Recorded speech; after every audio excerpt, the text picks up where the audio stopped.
Okay, what's up mga kabonsai? Welcome ulit sa channel guys. For today's vlog, mag-harvest po tayo ng ating mulberry. So meron pa tayong dalawang mulberry dito na tinetray ng exposed roots. So ang gagawin natin, harvestin natin, tapos itatanim na natin sa training pot niya. So ito po ay nakarekta sa lupa. Tinanim na dati natin sa sako, mga 2 taon na siguro.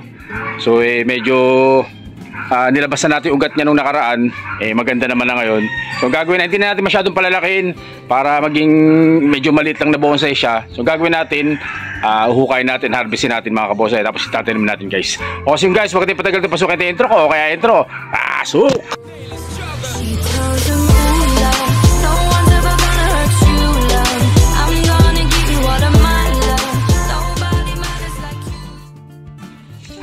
At ayun guys, so ito. So itong, tingnan nyo yung daon ng mulberry kapag nasa wild, ganyang kalaki. Kaya ang gagawin natin dito, harvestin na natin yan. So ayan, yung exposed roots na yan mga kabonsai. Yan. At buhukayin natin 2 piraso po yan, 2 piraso. Yung isa na doon sa loob. So kita nyo naman bonsayan ko sa pakagulo. So medyo tatanggalan ko muna ng mga nakaharang dito para makapag-video tayo ng maayos mga kabonsai. Hukayin natin yan, tapos tanim natin sa mga training pot nya guys. At yan na nga guys. So ito, yan ang hukayin natin to. Exposed roots. Tinanim dati natin sa sako ng semento. Tapos mga paglipas siguro ng 1 taon, binaklas natin yung sako para mapalabas natin yung ugat. So kung hukayin na natin, hindi na natin masyadong palalakihin. Hukayin na natin yan mga kabonsai. Tingnan natin kung anong itsura. Parang 3 ugat lang. 3 ugat lang ata yung nakukuha natin dito.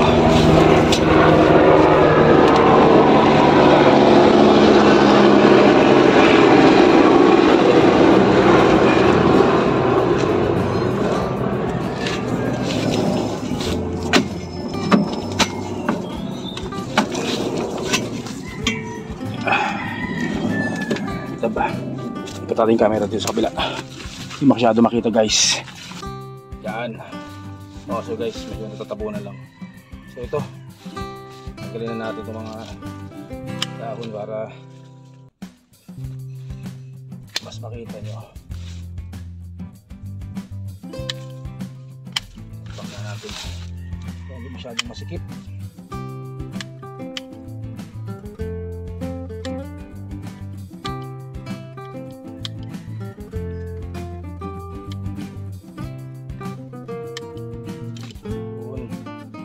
So yung mga kabonsai, ang itsura niya.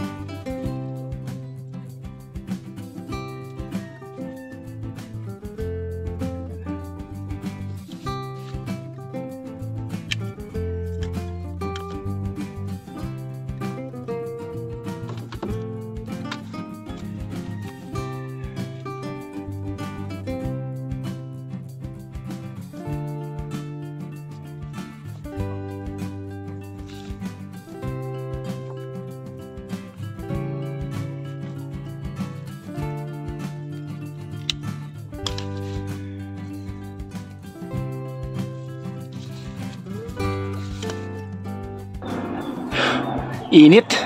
So tirik na tirik araw, alas 12:30 po ng tanghali ngayon. Tingnan nyo man ang pawis ko. So guys, nakuha na natin. Yan. Exposed roots natin na medyo sumayaw-sayaw pa ng konti.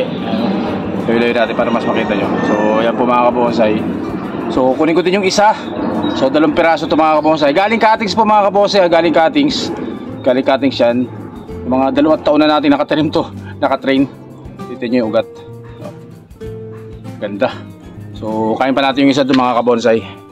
Yan. So guys, pumasok tayo sa loob.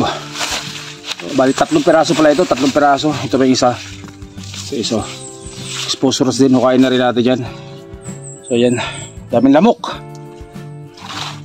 So guys, ayan pa yung isa, medyo mas malaki ito. Gagawin natin, putulin na natin itong mga to para hindi tayo mahirapan. Putulin na natin mga yan.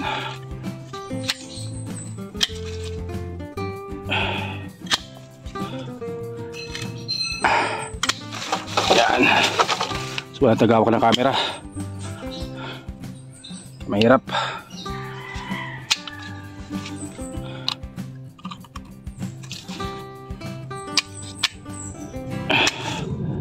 Huli natin yan.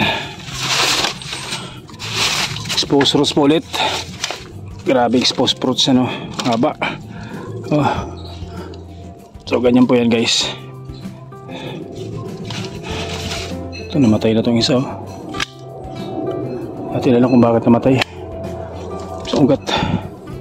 Dinner natin yan. Kain natin.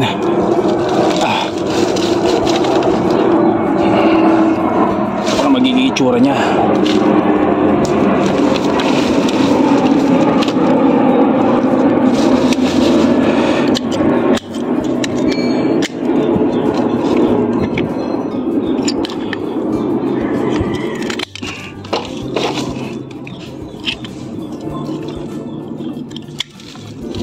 Yan. Tapos yung isa dito. Tuloy na rin natin yan. Madali lang mabuhay ang ano. Oh, so mga kabonsay, oh. Exposed roots, napakaganda. So ganyan po ang mangyari kapag nagtiyaga kayo. Hindi nyo mamamalayan, makakabuo kayo ng magandang bonsai. Yan. Oh. Hukain din natin itong isa na to. Meron pa pala dito isa. Hindi ko napansin. Ito. So ako lang may hawak ng camera kaya medyo magalaw. Pasensya na po kayo sa video natin ngayon. Bukasan na rin natin yan. Tuloy natin.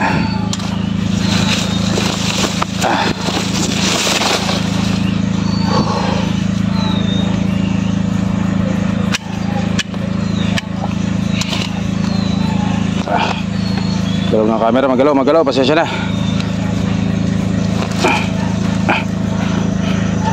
Isa. So ayan, kita nyo yung sako.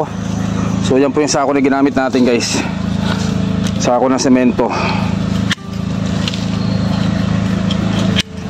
Ayan. So ganun din. Maganda din. Oh. Exposed roots. So mamaya papakita ko siya na maayos guys. O so mga kabonsai, yan. So kanina pasensya na medyo magulo yung video, wala tayong cameraman. Gusto ko ipakita sa inyo kung paano natin sila kinuha para makita ninyo talaga na kung saan siya nakatanim. So ginawa natin dito sa mga to cutting siya. Tinanim muna natin sa training pot na maliit sa mga mineral. Tapos nung nagkaugat niya, tinanim natin sa sako ng semento, pinuno natin ng reverse at lupa, halo-halo na. Tapos pinabayaan lang natin doon. After 2 years, nakakuha tayo ng mga exposed roots na materyales na pwede natin gawing cascading. Napakaganda mga kabonsai. O, sample tong isa na to, ha. Kita nyo naman kung gaano kaganda. Kung gaano kaganda yan. Cascading mga kabonsai. Pwede pa siyang ilaglag pa talaga ng full cascade. Pero okay na ako ng ganito yung tsura. Kita nyo, ha? Kita nyo naman kung gaano kaganda yan, ha. Talikod natin para mas makita ninyo. So hindi ko tinanggal itong ating ano, dito muna sa gilid natin para may makita kayo ng bonsai naman dyan. So ito yung una, ano, kung gaano kapogi. From cuttings lang po yan, from cuttings. Kaya lagi ko sinasabi, magtanim po kayo na magtanim. At hindi nyo mamamalayan, pagtagal ng panahon, magkakabuo kayo ng materyales na bonsai maganda o bonsai na maganda. Yung una, yung pangalawa, so ganyan ang itsura. Yung ugat niya, may mga hair roots. So ito naman po ay grabe, ganyan din. Cascading din mga kabonsai ang mangyayari sa kanya. Kita nyo ba? Napakaganda rin. Cascade. Putin natin sa kabila.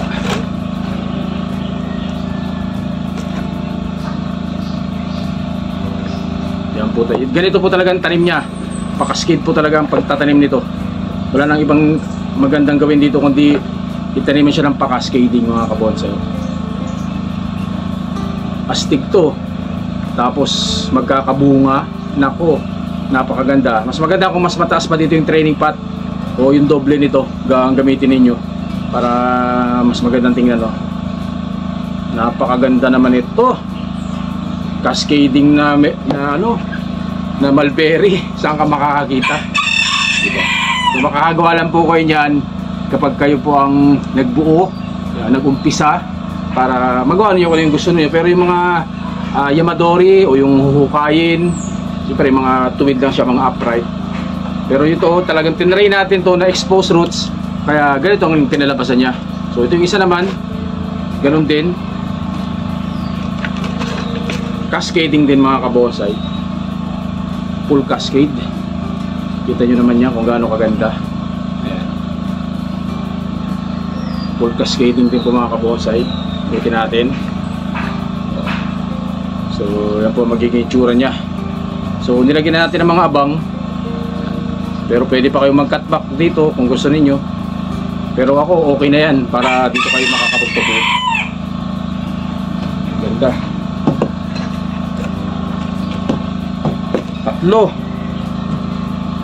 Tatlong piraso yan guys.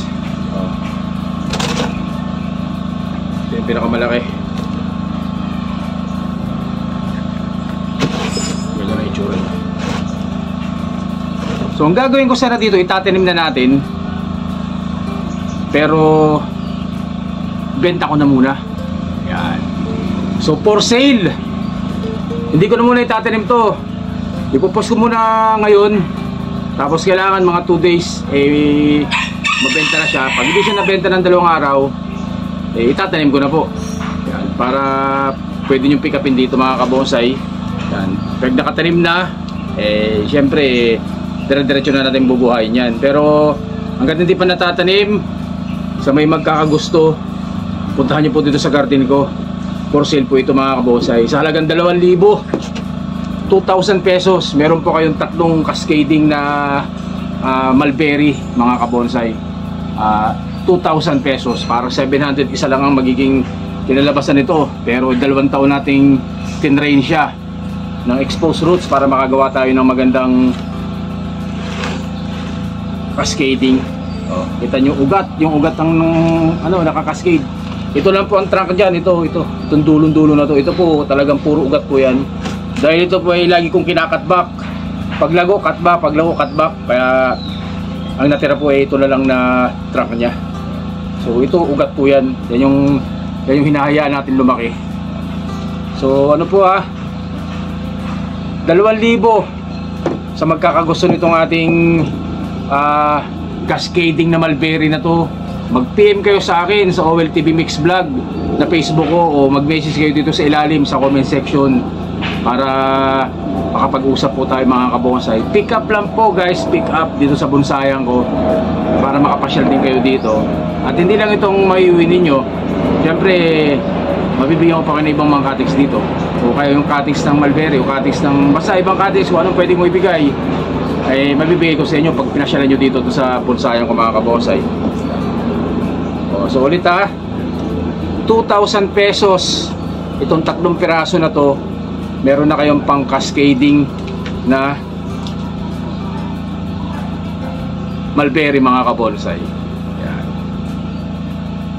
So yun guys, mag-PM na kayo, mag-PM na kayo sa OLTV Mix Vlog na Facebook. Wag po sa yung page wag sa page, kung sa Facebook ko mismo mag-PM kayo doon. At yung page ko po hindi ko masyadong ginagamit siya. Yung Facebook ko po yung account ko talaga. At syempre dito sa comment section, mag-message kayo dito sa baba para makapag-usap po tayo mga kabonsai. So yung guys, hanggang dito na lang po na yung vlog natin. Saka ko na itatanim to kapag walang bumili. Pero pag may bumili, iba-vlog din natin kung sino yung nakabili ito mga kabonsai. So guys, hanggang dito na lang po muna. Stay safe pa syempre. God bless us all po mga kabonsai. Maraming salamat po. Thank you.